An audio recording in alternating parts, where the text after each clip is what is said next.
शाम का समय था। हल्की हल्की बारिश हो रही थी और आसमान पर काले बादल छाए थे। रिया अपने कॉलेज से लौट रही थी।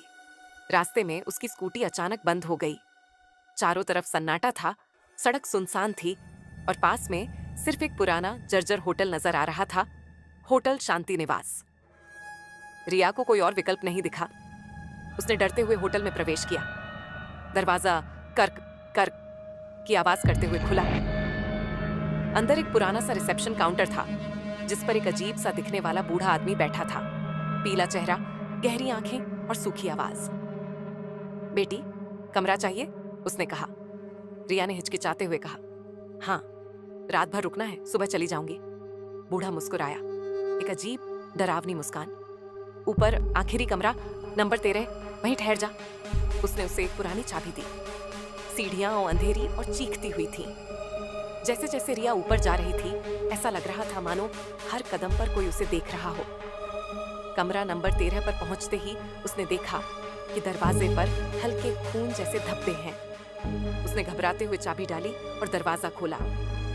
कमरा ठंडा था, जैसे बर्फ जमा हो। ट्यूबलाइट झपक रही थी। दीवारों पर पुराने फटे पर्दे लटक रहे थे। बिस्तर पर एक सफेद चादर बिछी थी, जिस पर बीच में लाल धब्बा था, जैसे किसी ने वहां कुछ भयानक किया हो। रिया ने हिम्मत करके दरवाजा बंद किया और बैग रखकर मोबाइल चार्ज में लगाया। नेटवर्क नहीं था। उसने सोचा, बस रात निकाल लूं, सुबह चली जाऊंगी। लेकिन रात बहुत लंबी होने वाली थी। रात के 12 बजे खिड़की अपने आप खुल गई। ठंडी हवा और बारिश की बूंदें कमरे में आने लगीं। रिया ने खिड़की बंद करने की कोशिश की, लेकिन बाहर उसे लगा जैसे कोई खड़ा हो। एक काली परछाई, बिना चेहरा, बस सफेद आंखें टकटकी लगाए उसे देख रही थी। वह डरकर पीछे हट गई। अचानक लाइट चली गई।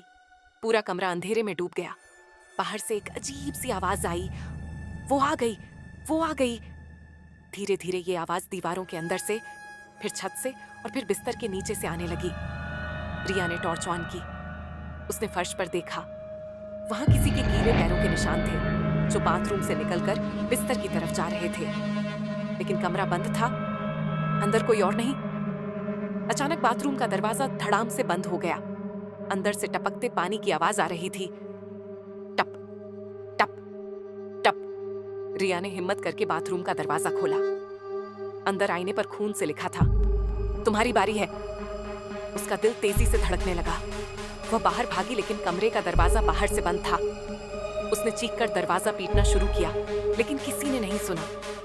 तभी पीछे से उसे किसी के सांस लेने की आवाज आई, बिल्कुल उसके कान के पास। श्श, मत भागो। रिया पलटी। कोई नहीं, लेकिन पर्दे हिल रहे थे, जैसे कोई अभी अभी वहां से गुजरा हो। घड़ी में 1 बज रहे थे। अचानक बिस्तर अपने आप हिलने लगा। चादर नीचे की तरफ खींचने लगी, जैसे कोई उसे अंदर खींच रहा हो। रिया डर के मारे कोने में बैठ गई। तभी दरवाजा धीरे धीरे अपने आप खुला और बाहर वही बूढ़ा रिसेप्शन वाला खड़ा था। लेकिन अब उसका चेहरा वैसा नहीं था। उसकी आंखों से खून टपक रहा था। दांत लंबे और नुकीले थे। वह अंदर आया और फुसफुसाया, कितने सालों बाद कोई यहाँ रुका है। अब तुम भी यहीं रहोगी, हमेशा के लिए। रिया ने भागने की कोशिश की, लेकिन कमरे के बाहर की गैलरी धुंध में गायब हो चुकी थी, जैसे होटल अब किसी और दुनिया में था। 2 बजे कमरे की दीवारों से हाथ निकलने लगे। सफेद हड्डी जैसे हाथ, जो रिया की ओर बढ़ रहे थे। वह बिस्तर पर चढ़ी, लेकिन नीचे से किसी ने उसका पैर पकड़ लिया और उसे अंदर की ओर खींचने लगा। वह चिल्लाई, बचाओ, कोई है। तभी बिजली वापस आई, लेकिन जो उसने देखा, उसकी चीख गले में ही रुक गई। आईने में उसका चेहरा नहीं दिख रहा था। वहां एक दूसरी लड़की का चेहरा था, पीली त्वचा, सड़ी हुई आंखें और फटी हुई मुस्कान। अब तुम मेरी जगह लोगी, वो बोली। आईने से वह लड़की बाहर निकल आई और रिया की ओर बढ़ने लगी। कमरा ठंडा नहीं, अब जमा देने वाला था। रिया पीछे हटती गई, लेकिन दीवार से टकरा गई। वह लड़की उसके बिल्कुल सामने आ गई और धीरे धीरे उसके चेहरे पर हाथ रखा। रिया की आंखों के सामने अंधेरा छा गया। सुबह 7 बजे होटल के बाहर कुछ लोग पुलिस के साथ पहुंचे। उन्होंने देखा कि कमरा नंबर 13 खुला हुआ था, लेकिन अंदर कोई नहीं था। बिस्तर पर सिर्फ एक पुरानी चादर और खून के धब्बे थे। रिसेप्शन पर बूढ़ा आदमी भी नहीं था। किसी ने बताया, ये होटल तो 15 साल पहले बंद हो चुका है। रिसेप्शन वाला तो तभी मर गया था। लेकिन कमरे की दीवार पर एक नई लाइन लिखी थी, खून से।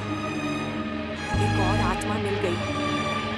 आईने में प्रिया की मुस्कान झलक रही थी।